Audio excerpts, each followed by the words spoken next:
I'm Jason Klom, and this is the Comedy on Vinyl podcast. The year is 1970, the album Eat Out More Often, the artist Rudy Ray Moore, and my guest this week is my good friend Allen Rueckert. Hey, how you doing, Jason? I'm good, how are you? I'm doing well. So, Allen, for those who don't, well, he's been on the show before, years ago, and he brought our mutual friend Mitch, who's, I thought you... man, that guy's, he's a trooper because of the cat allergies. That he was like dying by the end of each of those. He did two. Oh, yeah, you guys he's did still two in the episodes hospital. Oh, he from is. That. Oh, yeah, Jesus. He's not coming out anytime well, soon. Mitch, we all wish you our best, and we hope you recover soon. That was 6 years ago. So Allen and it's I. Not a good sign. No. We co-host a podcast with Jen, who lives on the ether. Dispatches from Fort Awesome. It is a news radio podcast about our show that we love, news radio. Yeah, I just realized that people listening to this probably have not heard that at all. Yeah, so us going, it's a little weird. It's fine. It doesn't matter. I will have some crossover from that podcast to this. It's fine. That's fine. But there's a reason that these two white guys are talking about. I was just gonna say, we gotta dig into it because real quick. people demanded that two white males in their 30s must talk about a Rudy Ray Moore album.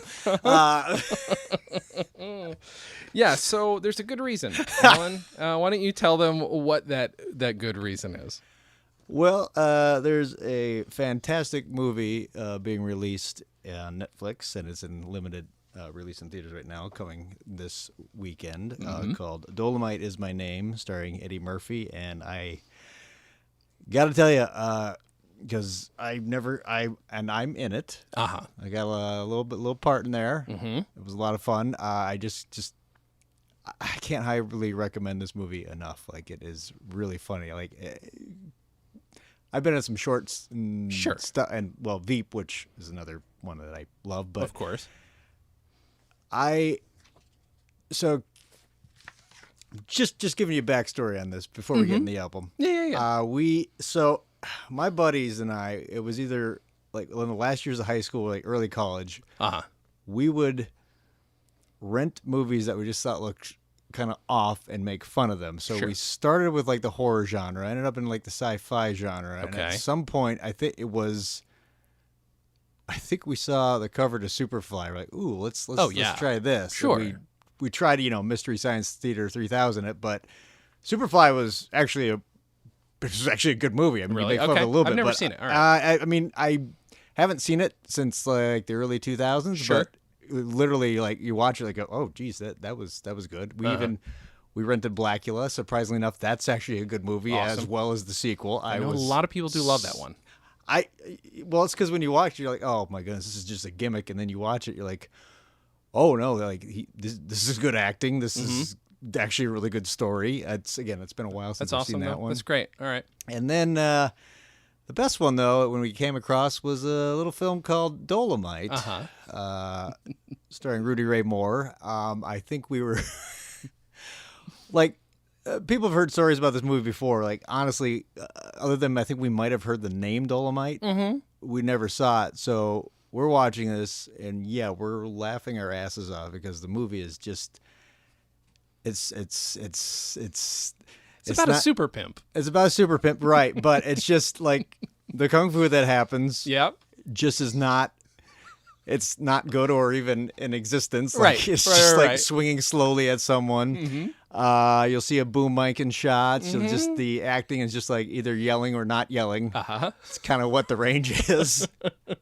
But I just remember making fun, and that was kind of like the gold standard. Like, there was a horror movie we had that we saw that was a gold standard for bad horror movies, we thought, which was Blood Diner. If you get a chance, watch that. This was the gold standard for pimp movies, I guess you could say. So essentially, so I got a call about this audition. My manager just said, you got an audition tomorrow. It's for this Netflix movie. I'm like, okay. So I go online, I look at him like, holy shit, this is based on Dolemite? Like that, immediately I guess got really excited, right? Were you assuming it was a Dolemite, like, reboot? Or did you have any concept? It was when No, because the storyline said based on Rudy Ray Moore. Yeah. Actually, that's a lot of things. This is not a Dolemite remake, although that could be funny in itself. Sure. They refilmed a lot of scenes to recreate them, though. Wait, okay. And with Eddie Murphy, so it's fantastic. Yeah. But when I go in, I look and I see Eddie Murphy's on there. I'm like, he's playing Rudy Ray Moore? Like, holy shit, this is like, that's who you would pick to play this. Sure. And I mean, I can tell you about the audition process and stuff, but well, we can get into it at some point. We can weave in and out. First, right? Well, what's interesting, we should, but what is interesting to me is for all years and years and years and years, they've been trying to make a Richard Pryor movie, and he was always pick number one, which to me honestly seemed like a huge mistake because at some point in their careers they were equally famous, like at different points in time, right? Equally famous. Whereas it makes more sense for somebody who was as big as Eddie Murphy to up the awareness of Rudy Ray Moore. Right. That makes sense. Right. And I'm glad that's what this is. And it looks fucking fabulous. I'm very sad I haven't seen it yet, but Friday, that is all I'm doing. That'll happen. I'm watching it Friday. Well, you guys should, what was it? The writers spoke after one of the screenings and they were talking, nicest gentleman, by the way. They were talking about how Eddie Murphy approached him in the early 2000s to do this and just nobody wanted it. Nobody really knew who Rudy Ray Moore was. Sure. For some odd reason, years later, it was the guys at Netflix, the head guy was like, "Oh no, I know who Rudy Ray Moore is." Because they said they put it on the back burner. And it was 15 years later that when they went in the Netflix meeting, they were trying to sell it. Oh, but Rudy Ray Moore, this, and then the guy was like, "Guys, I worked in a video store. I know who, Dolemite was the reason we stayed in business." Yeah. I mean, that's what that was, again, that's not even my story, obviously. It's their story, but it's, guys, you gotta see this movie.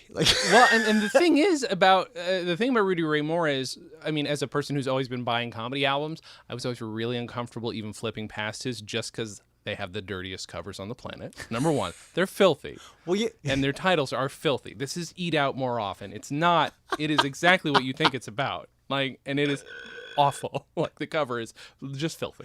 But I have to say, because I did not listen to this album at all until years after seeing Dolemite. Sure. Because, you see Dolemite, you're like, that was funny. I don't know if I'm going to dive into this guy's comedy albums. Yeah. But this, I mean, considering how cheaply he produces and stuff, this is entertaining. I mean, obviously I'm not the demographic, but it's because I'm Caucasian. Middle class. Well, I mean, he went out of his way to say that they were done in a I can't remember the exact words, but he used the word ghetto, a ghetto speak, right. And he wanted that was just he wanted this character to have that, so people might be interested in it in terms of it's just how it's not how white people speak. They're not going to get it. So obviously, I mean, there's still, I'm listening to him, I know this is funny. Well, but it's not for me. Right. Well, I mean, look, even when he does the Dolemite, it's so interesting because when he actually does the stories, he's got that rhythm, and Snoop Dogg said there would be no Snoop Dogg if it wasn't for Dolemite. Yeah, there are a lot of people. I would love to hear him actually talk about. That would be. Get him on. All right, give me Snoop Dogg. That'd be amazing. We'd have to do it elsewhere because I'm pretty sure the cops would be called immediately based on when I went and saw him on Conan. I saw him before he ever came out on stage. Have you ever been to Conan's stage? It's it's a sound stage. It's big. You could smell weed. Oh wow! Sound really? stages are 20 feet high. You could smell weed. That's not it's a thing. He's got a little bit of a habit. Yeah, a little bit. I mean, he's a professional. I mean, it's remarkable. So another thing that's interesting about these albums, mostly recorded in his own living room. Mm-hmm. Which blows my mind. Well, when you listen to it, because I think I went through this twice, but it doesn't feel. It feels like he's just in kind of a small theater. It doesn't feel like a living room to me. Well, because he's got what sounds like some reverb on his mic, and but when you hear a big club or even a reasonably sized club, sometimes you only hear the front few rows, so it reasonably could be a club. Right. But according to him, in his own living room. Right. So you do it as cheaply as possible. And then you make it as funny as possible. Of course, he wasn't cheaping out, but he sold so many that's how he financed Dolemite. I don't know that there's another movie that's ever been financed by comedy album sales, which is another reason this is fun to talk about. I mean, watching the movie, like I got a little bit more like understanding as to how it went, the process went, or whatever. But I'm not going to get too much into it because I don't. If I give it away, I could get sure. I don't know if I will, but he found his niche, man, and he knew how to market, and they said they said he was a very soft spoken guy. Mm-hmm. He was a preacher. Like he would preach something, not like he wasn't a minister, but he would preach. Yeah.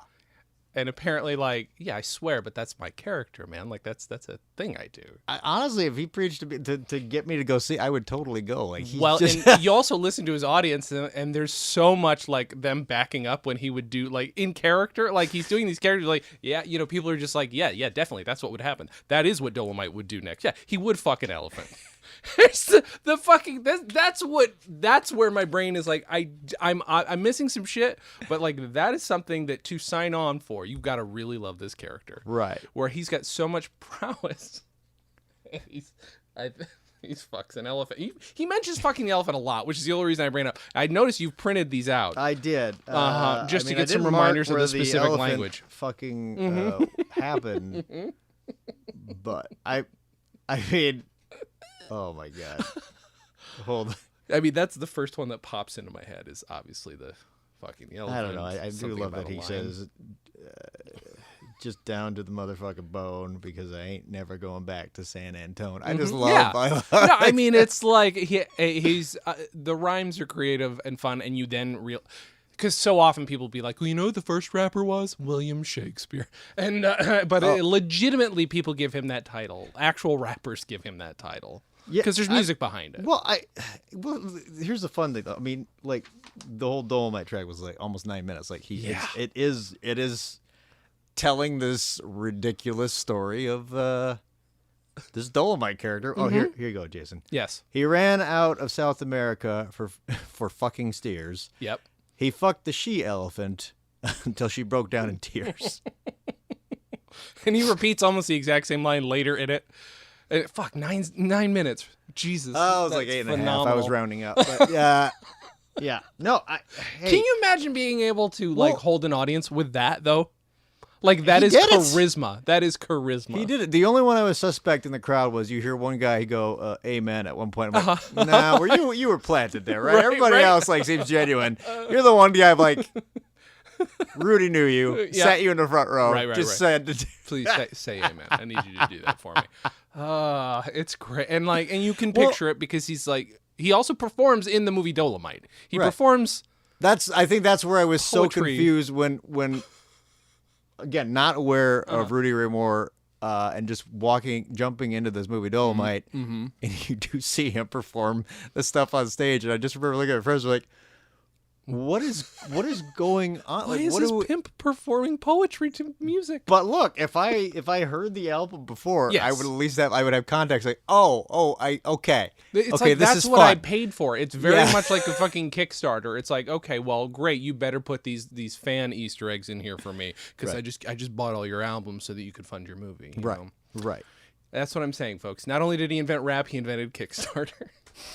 I'm an idiot. But I mean. Yes. What's fun though is again though he has a long Dolemite track. He's got Pimpin' Sam, which is another like rhyme one. But then he's got two like about 5 minutes worth of just like straight stand up material in here too. Yeah. And one song that I really enjoy. Yes. Well, he's a singer first, which is crazy. I also did not know that. Oh yeah. Yeah. They go over that in the movie too. Do they? Oh my god, I can't wait. Well, I mean, of course they would, but I mean, I don't want to spoil too much of it, but I'm assuming it covers just a certain period of his life. Doesn't go too young. It does cover a certain period. Like you'll see, I mean, it doesn't matter. It's the beginning of the movie. Like he has like his vinyl albums of like music he's recorded. So you got to see the movie. I don't even remember if I signed an NDA, but I just want to be careful. Like, no, it's fair. We're not gonna. We want people to get excited, and hopefully, I really want the albums with Eddie Murphy on them, though. Like they recreated it several of them, right? Or all of them, maybe, with his ass on them. Because holy shit, a bunch. I think at least three tracks on this one they did, and just kind of random stuff. Sorry, I meant the album covers, but the album. Oh, yeah, yes, but yes, they do. I thought I was just like, I don't think they're gonna have Eddie re-record every Rudy Ray Moore album. Although I was gonna give you the benefit of the doubt, but yeah. I'll go with this. This is a weird. Okay, you would screw, I would screw, we would screw together. So, go ahead. No, I don't know what I was gonna ask you. That was the song. Was what I. It's fun. It's fun. Yeah, it's a song about screwing. I mean, and then blowing and then sucking. Sure, and fucking. I assume they don't really mention. They don't say fucking screwing. No. Screwing, slowing, blowing, and sucking. Okay, well that's fair. It's funny. Very specific language that he likes to use in these things. Not for the faint of heart. For his character, though. Yes. Yeah. Well, and that's what's so funny is like I'm trying to figure out. I know where the character comes from. He did say when he was working in a record store, he heard people would just come in and out, and were literally telling people stories of somebody called Dolemite. That is what he said, and so he just wrote them down and turned them into a thing. It is like that may or may not be. I can't. Ooh, okay, yeah. See, because that's like kind of Chuck Norris shit from a few years ago on the internet. You know, Chuck Norris could, if he does push-ups, the rest of the world moves. You know, he doesn't do push-ups. Right. Blah blah blah blah. Really great, Jason. Thanks for remembering one Chuck Norris joke properly. But you know. I also love. I think Dolemite could kick Chuck Norris's ass. There's no doubt about it. Thank you. There's no doubt in my mind. I would watch that movie, and I hope that movie gets made. Like with Eddie Murphy as Dolemite. I mean, at this point, why not? Ooh, who plays Chuck Norris? I don't know. I'm up for. I mean, Chuck Norris still could play Chuck Norris, but he'd have to be willing to get his ass kicked. Right. By Eddie Murphy as Dolemite. Does Dolemite have a cane? That's a typical pimp. He does, thing. but it's not needed. He has it just to have it. Yeah. I just it's feel a prop, like, if you will. Right. That's fair. You've seen Dolemite. I have, because I watched it at your place. We had a special screening in advance of hoping you were going to be in this movie. Thank God you actually made the original Dolemite. Yeah. Because thank God you actually got made into it. Yeah, the original Dolemite. Yes, I remember the one white man in the movie, played by Allen Rueckert as a child, that's the impossible child. That's fine. You were great in it, though. Thank you so much for being in that. You're welcome. You're welcome. So is the screwing song your favorite moment of the album? Alan? Honestly, for me, that's the track I love. It's not only is it cute and funny, like it's catchy, like it sticks in my head when I hear it. Yeah. So is it weird now that like on some level? Yeah. Go ahead. Well, I was just say what baffles me though, like I can't. Again, obviously I wasn't around at the time, but the fact that this came out in 1970, I'm like, holy crap! Like this is like pushing the envelope on a lot of things. For sure. Yeah. Like, and I don't. Well, here's the thing. So before him, you've got. Well, not before him. As a matter of fact, around the same time, I'm trying to look at, because I think his first album was 1959. And I believe that was his first comedy album. I'm going to have to double check. But if that's, like, I read that he was looking up to guys like Richard Pryor and Red Fox, but he started out roughly the same time as Red Fox. Right. Not Richard Pryor was doing a totally different type of comedy before that, very straight-laced. And Red Fox is responsible for comedy records, basically. Like, we give so much credit to, like, Bob Newhart and Shelley Berman, all these guys who made records starting at about 1959, 1960. Red Fox had already been making albums for years. You know? And I keep saying like Rudy Ray Moore, like push the envelope. I mean, obviously Red Fox pushed. Sure, but not as much as you would think. So we covered his first album on here, and it's like, so I'm like, okay, here we go. This is gonna be it's actually kind of really like tame, totally tame. Not that much language. The times he talks about sex, it's a little more hinted at than anything else. Oh, really? Yeah, it's not filthy at all. I have a feeling 2 or 3 albums in is probably when he turns into Red Fox. But like and what's funny is like, there's 20 or 30 albums with basically the same damn cover, but slightly different colors. He designed them, by the way. Red Fox drew his own covers. Yeah. Wow. His own art. They're phenomenal. It's so good. But like Rudy Ray Moore is there at the beginning, the birth of the comedy album, and it's so weird for him to talk about, that he was influenced by Red Fox because he's a million times filthier than Red Fox. That's a million times. Again, though, he found his niche, like just niche, whatever you want to call it. Sure, one of those. I'll call it both. Yeah. But he's one of those guys who's a pioneer of this exact art form that I'm trying to talk about on the podcast. So like now I feel like an ass for not having explored them more. I'm sure they're all going to be fairly similar, but I'm going to have to dig more now and not be uncomfortable. I'm a grown man. I should be able to buy an album with nudity on the cover. I just get real uncomfortable. I don't know, man. My not Protestant guilt. I wasn't raised Protestant, but that guilt is still there. Do you have any albums with nudity on the cover? No, it makes me uncomfortable.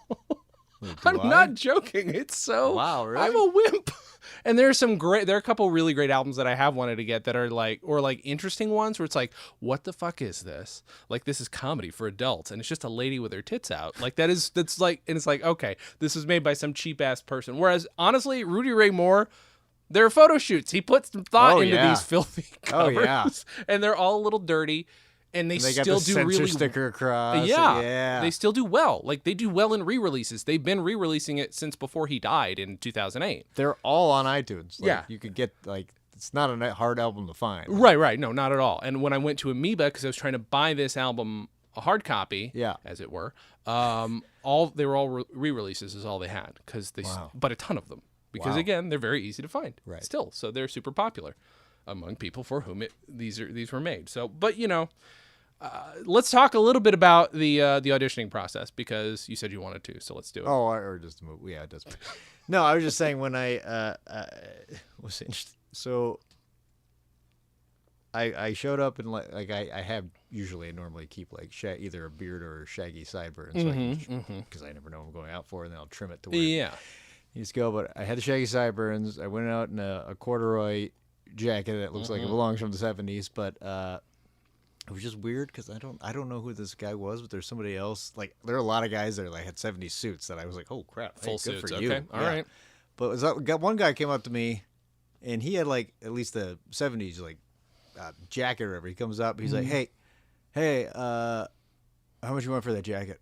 I'm like, no, I'm wearing it. It's not for sale. He's like, oh, okay. Then he sits down. He's like, the only reason I'm asking is because I just like it. So I wanted to buy it.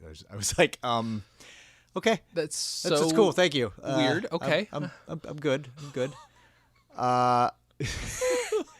was a jacket I got for Greatest American Hero when we filmed that fan series, and I got it for myself actually for the project, and I was going to return it after the fact, but I was like, no, I like this jacket. You like it too much. Yeah. Nice corduroy jacket. Yeah. That's so funny. He wanted to buy it from you in the room. Yeah. I mean, that was the big thing. Like, that was, it was awkward. It was awkward. Like, also, there were so many guys there. Like, I went in, did the audition, like, the casting associates or assistants, like, very sweet. Like, they just did, like, one take. We were done it, but the conversations, because I was going to tell them about I like to tell people about the Dolemite story because I'm like, oh man, I was like such a huge fan of this, but I kind of got an inkling like she wasn't like she was aware of Dolemite, but I just don't think it would have struck as landed much in of the same way. Yeah. Okay. She's not a producer, so yeah, it's not right. not her passion necessarily. Right. But again, we had some fun conversations about 8-tracks and cassettes and what comes out what came out when, and which one's better. That's really funny. Did she read any of Eddie Murphy's lines in the rehearsal or in the audition? Oh yeah, she had to. That's what they do. Yeah. Let me see. What's this next one? Dolemite is my name, and fucking up motherfuckers is my game. I just like picturing somebody who's not acting. For the part I was doing, it was not. He was doing Dolemite to try to sell the thing, but yeah. It was more intimidation, less the rhyme scheme when she did it. So fair. Yeah. I want to see this. I just want to see this lady reading Eddie Murphy as Dolemite to you, and you having to act off of that. That's what's funny. It wasn't hard. Like, she was like, obviously, she, it's not Eddie Murphy, which would make sense who's reading the part, but let me tell you, I've been in some rooms where the Raiders give you nothing. Like she gave me, stuff. Oh, so that was good. That's nice. How nervous were you showing up on the first day? Okay, so here's the thing. So I never showed up. I'm not in the movie. No. I auditioned for this in a Snapchat series like the same week. And I didn't hear anything until it was like a week and a half later, and then I got a call from my manager, and he's like, "Oh, I got some good news." I was just kind of thinking, "All right, it's a Snapchat series. That's cool. That's cool. No, that'll be fun." And he was like, "You booked the Netflix movie," and I gotta be honest, I don't remember the last time I was like that happy and giddy. Like I just like screamed, and I was with my writing partner / friend Mitch.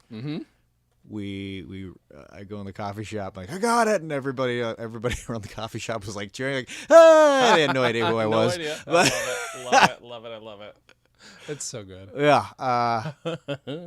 But yeah, I've never been so thrilled to like get a part just because it like did mean so much to me as far as like watching this like back in the day with my friends. Well, I mean, there's that. There's Eddie Murphy coming back hard, swinging hard, swearing so again. Good. I'm sorry, but that's big for me. Yeah. It's really big for me doing something adult. And then he's really fucking funny. When you're in a biopic of any kind, you inevitably and invariably become a part of that person's history. So that's really cool.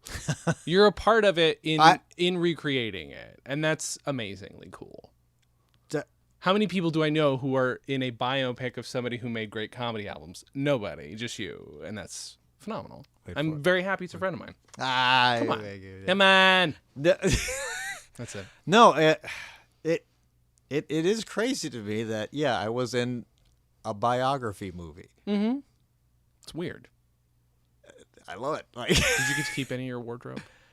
No. I would have stolen some of it. No, I could. I mean, to be honest, like literally everybody on set was so wonderful and nice. Like, and the costume designer was an Oscar winner. I wasn't I'm not going to take her costumes like that. Could have asked.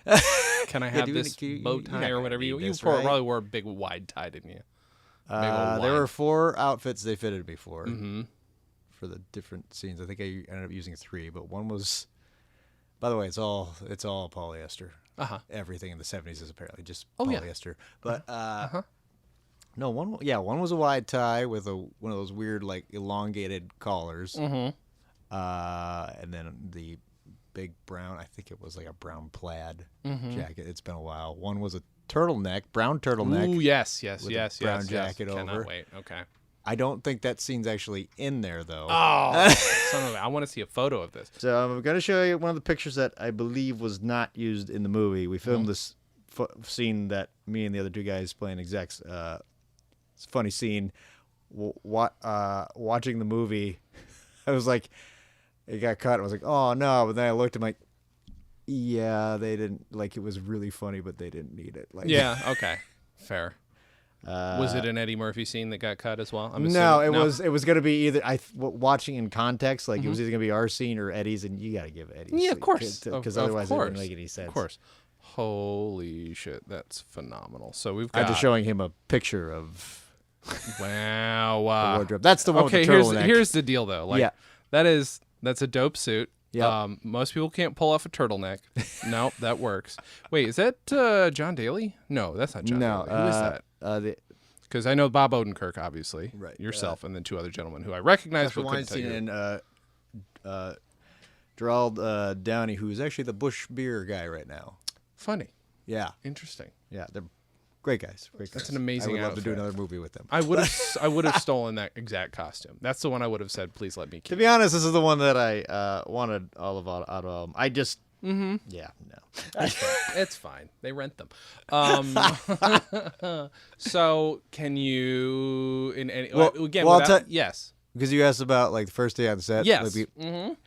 I was getting a little worried, not because I was nervous per se. Well, I was excited more than anything because the day before, like I didn't get a call sheet or anything, and so I call the second AD like, "Hey, I didn't see a call sheet or anything." He's like, "Yeah, you'll get that later." And then like I had a call time at like 6 a.m. and then 9 p.m. night rolls by. I still don't say anything. I'm like, okay, I'm going to give him till 10. 10, nothing. I text him. Hey, just wondering what and also I didn't know there were 3 parts for these execs. Mm-hmm. I didn't know which part I was playing yet. Shit. So I'm just like, I was like, hey, do you know who I'm playing and if we're going to have sides or anything? He's like, crap. Finally, like he finally like is able to get to me, and again, I think he's second 80. He's got enough to worry about. Yeah. Also a good guy, but he sends it to me. I'm like, cool, and then I that's when I see the call sheet of everybody that's going to be in that scene with me, and I was like, holy crap! I mean, Eddie Murphy, I knew, but yeah, I didn't know. I mean, it's being released, and the person you mentioned, I'm not going to mention just in case. Because I don't think he had a credit in the movie, so it might be a surprise. Oh. But don't worry.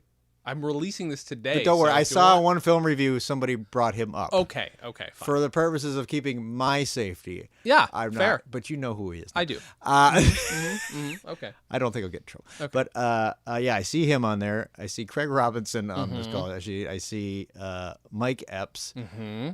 By the way, he's the other person who was always going to play Richard Pryor, but that also never came to fruition. Oh, I could totally, when it wasn't Eddie Murphy, it was going to be Mike Epps, but he's also, I think, aged out of it. Actually, no, he hasn't. I think he could probably still do it. I think Mike Epps actually could. And he's not. Yeah. And he's not Eddie Murphy famous, so it makes more sense for him to play in Eddie Murphy. Yeah, you got to kind of switch. You know what I mean? Like, yeah. No, totally. Yeah. What was I saying? I don't remember. It doesn't matter. Oh yeah. Yeah, you're seeing all these names on the call sheet. Right. And I got the call sheet. Yeah, I didn't get sides yet. Like, I think we didn't get, like, I had the script that I had to audition off of. Mm-hmm. And I was like, which exactly am I playing? He gives me you're playing this one. Like, cool. And then I go in the next morning and we get sides. We get like there was an extra scene with sides with a few extra lines. And I was like, ooh, this is great. This is fun.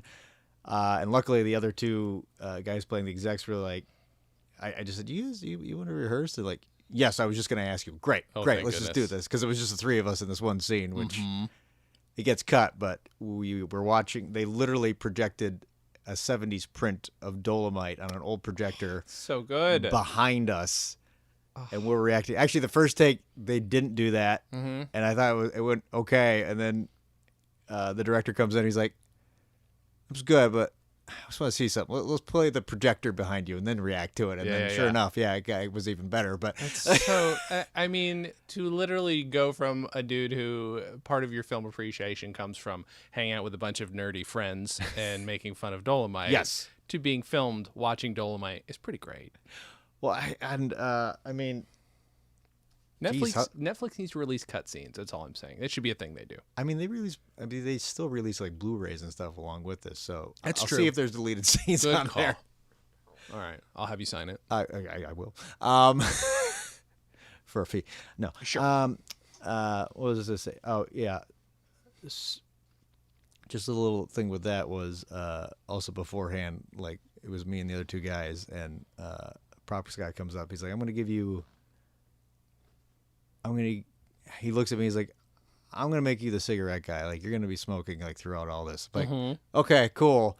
Meanwhile, he walks away, and I'm like, have you guys smoked before? Or they're both like, oh, yeah, no, I used to smoke. Like, I quit. And I'm like, oh, cool. I'm like, I've smoked a cigarette, but as a prop, like, for stuff, like, cool. Like, so I do one take, and I put it, like, between the fingers, like, you see. And then after the take, props guy comes up, he's like, you're not a smoker, are you? I'm like, I am not. And he was like, okay, no, it's fine. Just hold it like this. And he kind of showed me a more relaxed way. And then sure enough, like, that scene and then the one that got cut, like, I just remember, like, I guess I couldn't hear because in the other room, but I guess we were all getting laughs. But I kept, like, taking in before they rolled a big puff in. So as soon as my first line came out, like, a big puff, like, comes out. But yeah. That's always funny to me. I mean, there's a great moment on news radio, Yeah. That's well, I mean, yeah, oh my God, Phil Hartman. Okay, you caught me. So good. So good. Wait, so I'm sorry. Are you holding it French style? Are you doing no, it like no. this? To be honest, like it almost looks like I can't. Tell you what, we'll take a picture. I'll do it like I'm holding. You know, but it is. Good. It's like just with the pointer finger and the thumb, but then the other fingers are kind of like curled around it too. It's almost like you're doing a little bit of a. I don't know what you want to call that. What do you want to call that? It's like you're eating a sandwich, a small sandwich. Yeah, like a very small finger sandwich. Yeah, that's good. I love how much detail we're going into about how you hold a cigarette. That's so on stupid. Set. I don't know why. I took the dumbest detail of what we could have possibly done. No, it's good. I did that on Mad Men, and I was always afraid that I look like a complete asshole because I had to do that all the time. I've never smoked, and I probably was just like, "Oh, look at me, I'm Captain Cigarette." Like I probably looked really, really dumb. What was it like the second Eddie Murphy walks on set? I mean, come on. I mean, like the first scene we shot was we were in like a recording studio and he was recording it and we were that's so good. feeding him like all the stuff he's gonna say. Like there'd just be a note that was placed on the thing. And just like as soon as like he started to like delivering his first lines, you're just like, holy shit, this is so fucking awesome. Yeah. And surprise, surprise, he's fantastic. Right. Is it stuff from the first album or is it something else entirely? If you remember. It's just like announcing. It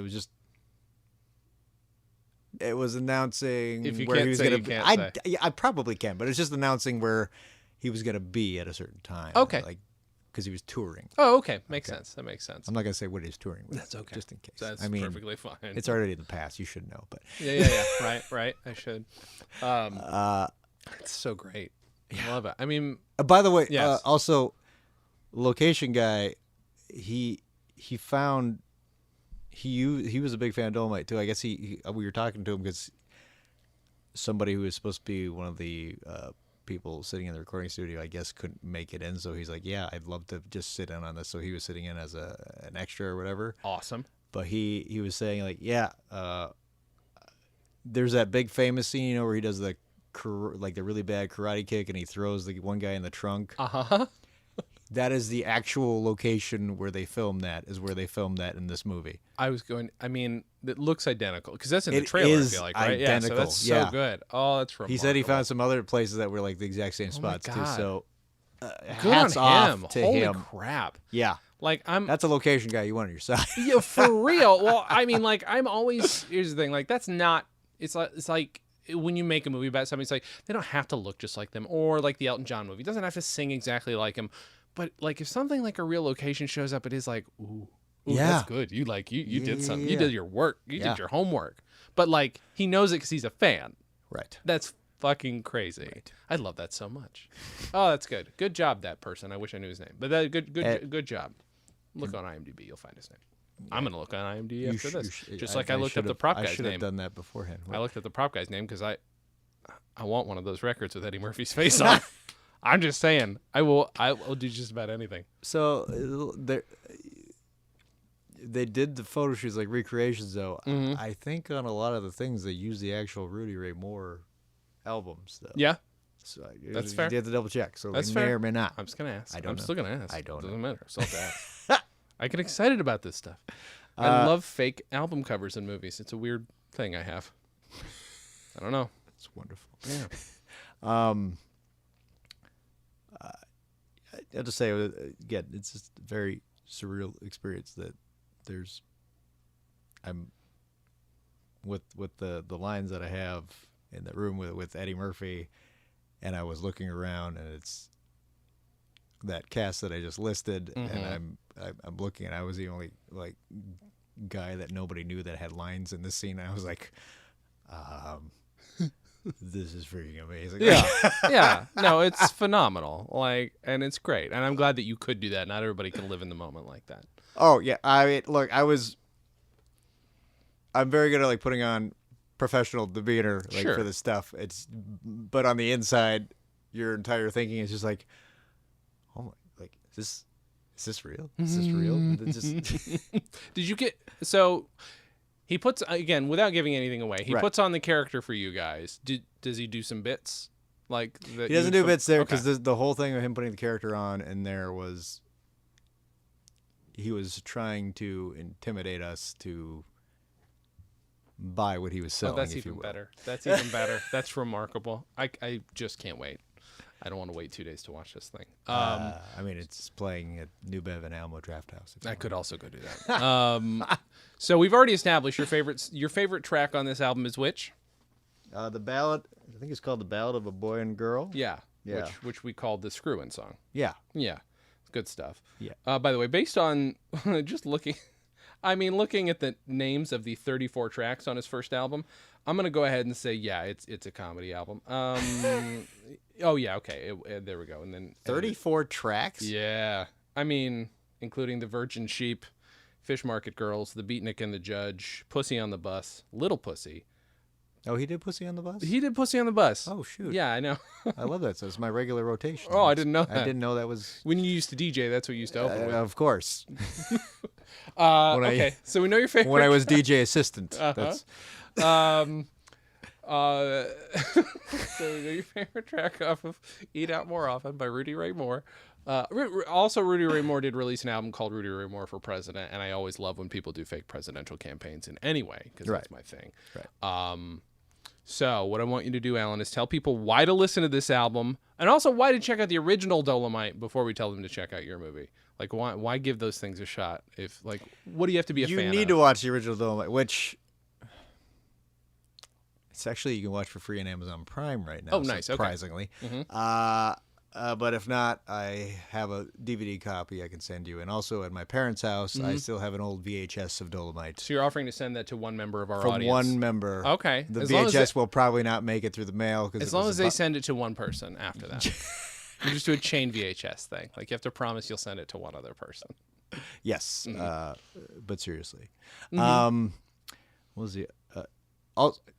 I'm just going to touch on this too. I also have the sequel, Human Tornado, which when that movie was made, like, again, it's so bad, it's funny, but you kind of knew, like, Rudy Ray Moore, like, kind of said, okay, no, I know the genre of film I'm making. Like, so, yeah. I love it.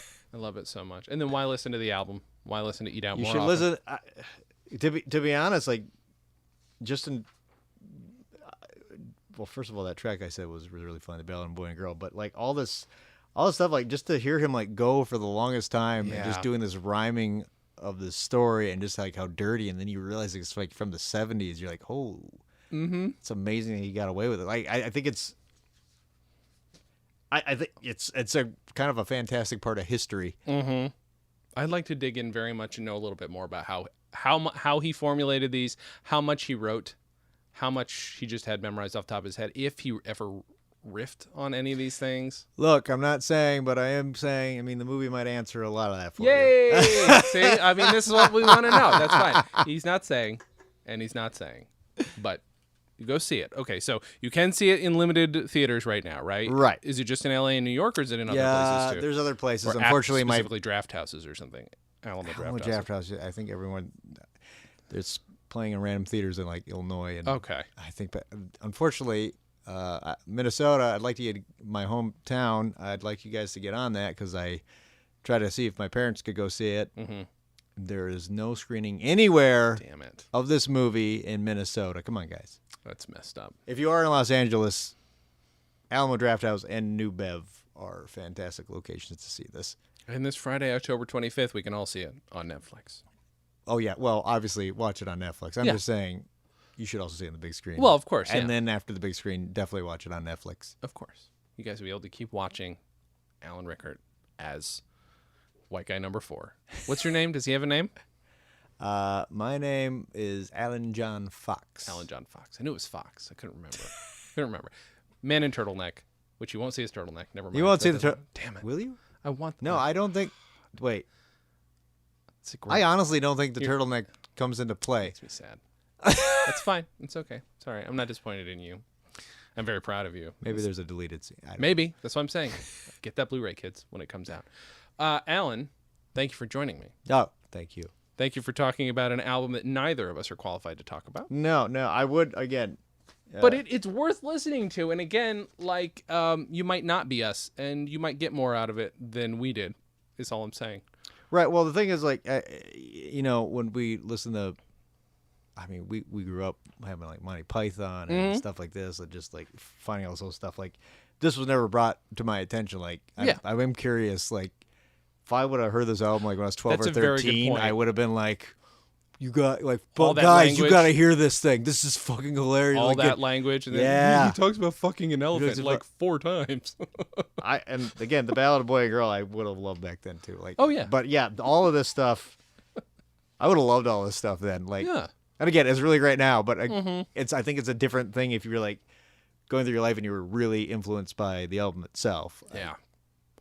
Although there are other ways I was influenced by Dolemite, but not Mm-hmm. not per se the Rudy Ray Moore albums. Sure. But you guys should listen to them. Like, it's I'd like to know more about Eddie Murphy's, the influence it had on Eddie Murphy. So, Eddie, you're welcome on the show at any time. Alan can join us again if you want. I hear you he guys probably have great requests chemistry. for me not to be here. No. He was also like, I didn't get a chance to talk to him much past set, but yeah, he was just great, just gentleman. Yeah. Yeah. Well, I'm sure he's got to keep to yourself a little bit if you're Eddie Murphy. I would. Well, I think most of us kind of get. Yeah, it's fair. It's fair. Well, check Except for out me, because Dolemite I Is was like, My what's Name. going on over here? What's going Right.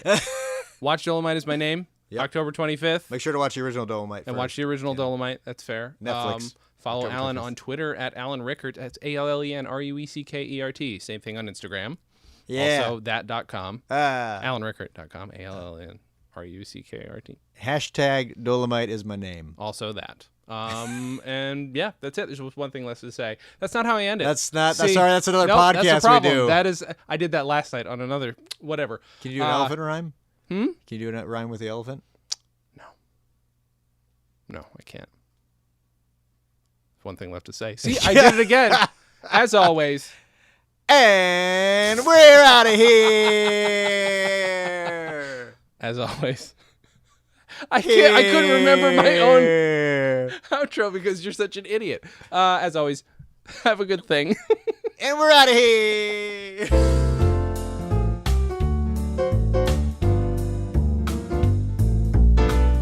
Comedy on Vinyl is a production of StolenDress Entertainment. It is produced by Mike Worden and is hosted and edited by Jason Klom. Our theme song was composed and performed by Richard Levinson. You can email us at podcast@comedyonvinyl.com. You can also send snail mail to StolenDress Entertainment, P.O. Box 805, Burbank, California, 91503. Subscribe to Comedy on Vinyl on Apple Podcasts, Google Podcasts, and anywhere else you can find podcasts. Give us a 5-star rating and write us a review.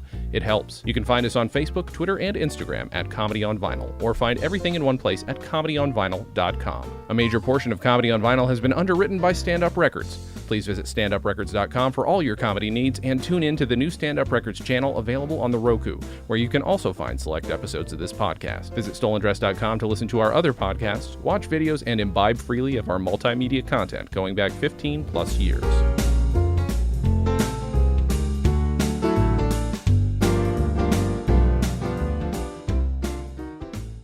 StolenDress Entertainment. Hey, it's my turn. Ah!